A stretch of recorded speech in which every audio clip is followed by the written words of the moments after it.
Welcome back, April 13th, 2021. I'm thinking about Minneapolis today. I used to go there a lot for work. And the phrase you kept hearing there until you visited there and got to understand what it really meant personally was the phrase Minnesota nice. It really does abide there. But Minnesota doesn't seem to be in a nice mood these days, does it? Chelsea Handler tweeted out, quote, "Why would any person of color ever comply with a police officer when there's a 50-50 shot of getting accidentally shot?" Accidentally, in quotes. As our friend and criminologist Wilfred Riley responded, a serious issue for the debate right now is that people genuinely, ethically believe dangerous nonsense like that. Your actual risk of being shot by a cop as an unarmed black man using Washington Post data is 1 in 333,333. 1 in 333,333. That's not exactly 1 in 2. But think, too, how dangerous this nonsense is. If you want to see more people in whatever group flee or resist arrest, this is what you tell them. To not try and flee or resist means you will die or be killed, or at least have a 50% chance of dying and being killed. It's rot. It's untrue. It's a slander. It's not close to true. And it leads to more people resisting arrest. Wouldn't you resist arrest if someone told you that you had a 50% chance of being killed if you didn't? Truth. It's at a dangerous discount, and discounted by blind adherence to noxious ideology. Even if the ideology were not noxious, it's still not the truth, and thus it's still dangerous. For example, you read today about the riots in Minnesota. As the police were trying to quell the riots, rioters were shouting, "Hands up, don't shoot." That phrase comes from a lie, but represents the anti-police, innocent black civilian shooting narrative that has fueled so much of the sentiment we face today. It goes back to 2014, Dateline, Ferguson, Missouri. The Washington Post, of all places, wrote this about that phrase. "Hands up, don't shoot" links directly to Michael Brown's death, and it went viral as a phrase. After the shooting, St. Louis Rams players raised their hands as a symbolic gesture, entering the field before a football game. Protesters chanted "Hands up, don't shoot" during rallies after a grand jury in the state's case against Wilson decided not to indict Wilson in Brown's killing, Darren Wilson's. The phrase and gesture were on signs, T-shirts, hashtags, memes, and magazine covers. It even has its own Wikipedia page.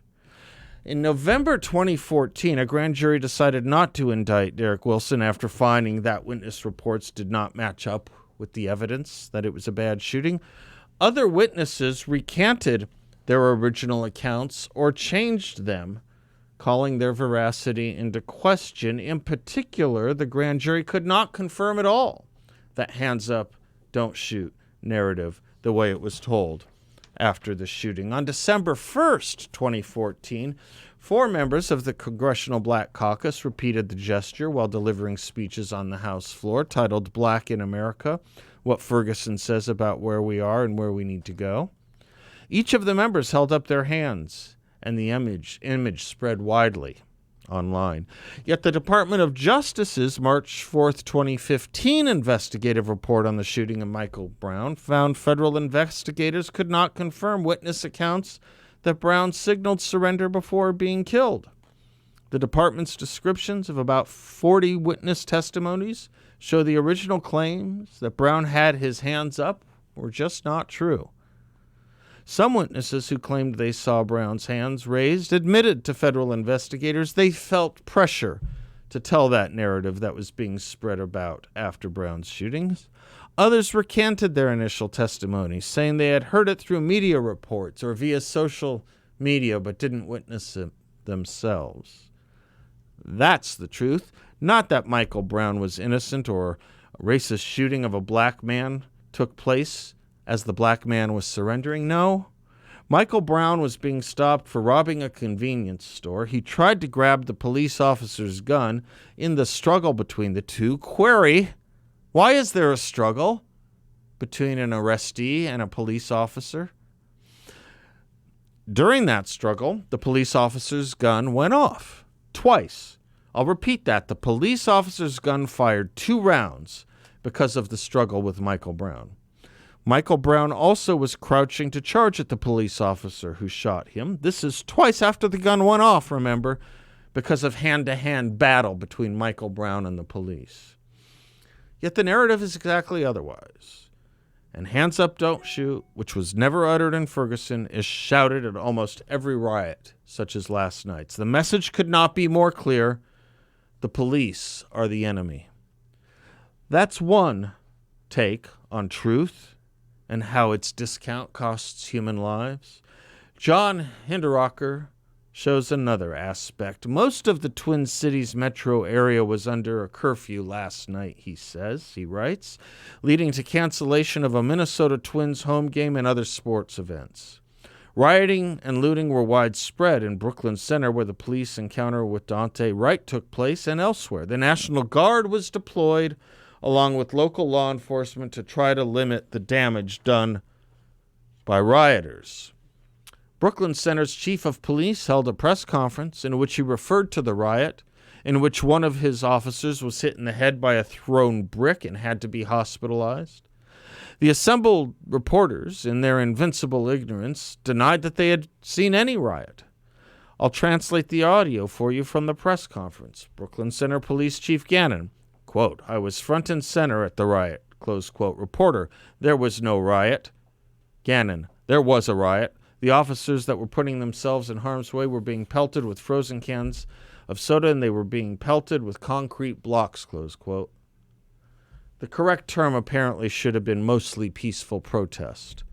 The Minneapolis Star-Tribune, on the other hand, knows how to toe the party line. Its news story fails to describe Daunte Wright's struggle with the police officers in his attempt to flee the scene, instead decorously saying that, quote, "he slipped back into the driver's seat," close quote.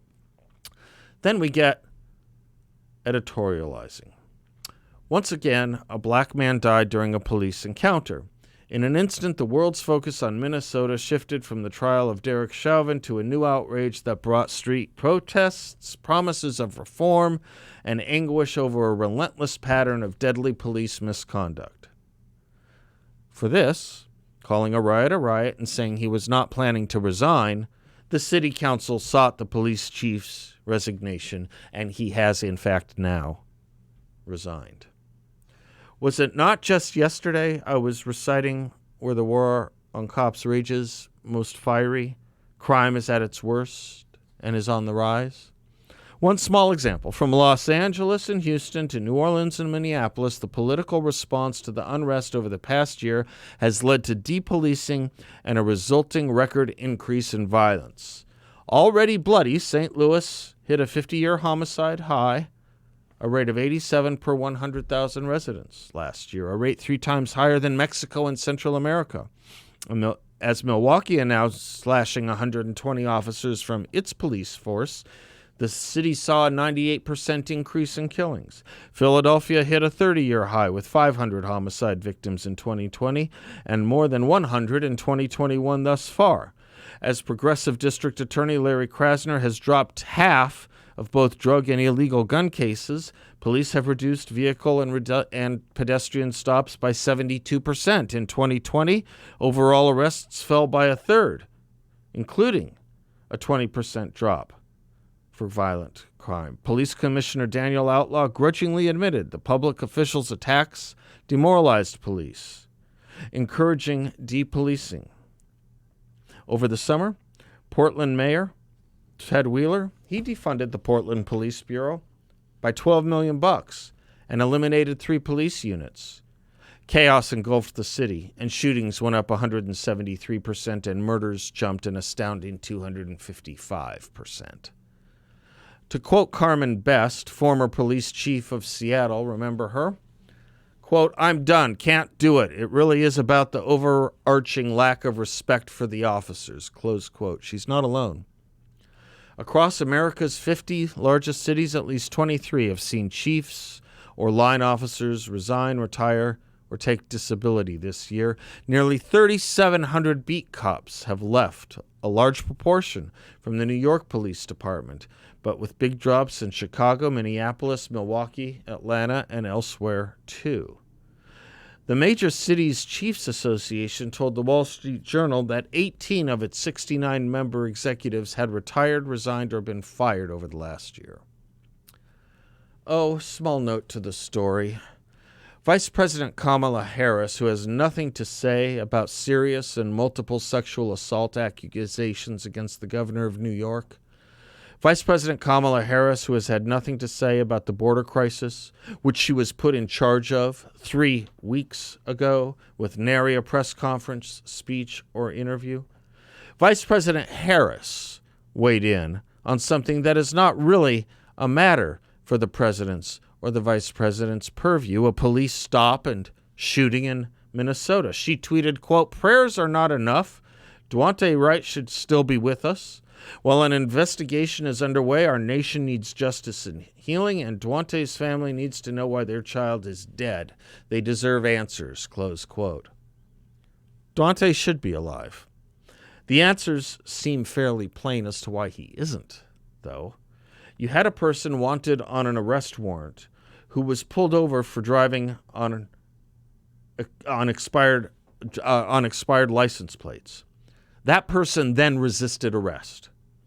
In the resist, a cop made a terrible and horrible mistake, but parades of horribles start from single horribles or singular horribles.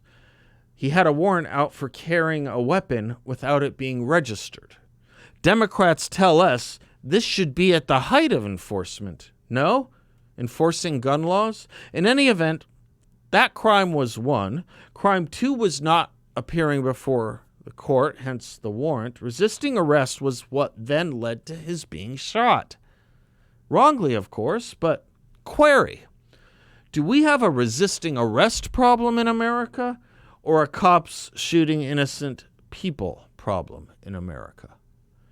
We can keep going down this road, confusing the fire with the fire brigade, grabbing fire hoses when there are floods. I'm reminded right now of C.S. Lewis, though. He wrote, "The use of fashions and thought is to distract men from the real dangers. We direct the fashionable outcry of each generation against those vices of which it is in the least danger and fix its approval on the virtue that is nearest the vice with which we are trying to make endemic. The game is to have them all running around with fire extinguishers whenever there's a flood, and all crowding to that side of the boat, which has nearly gone under." Just so, nonsense in the intellect has reinforced corruption in the will and in our politics. I'm Seth Leibson. We'll be right back.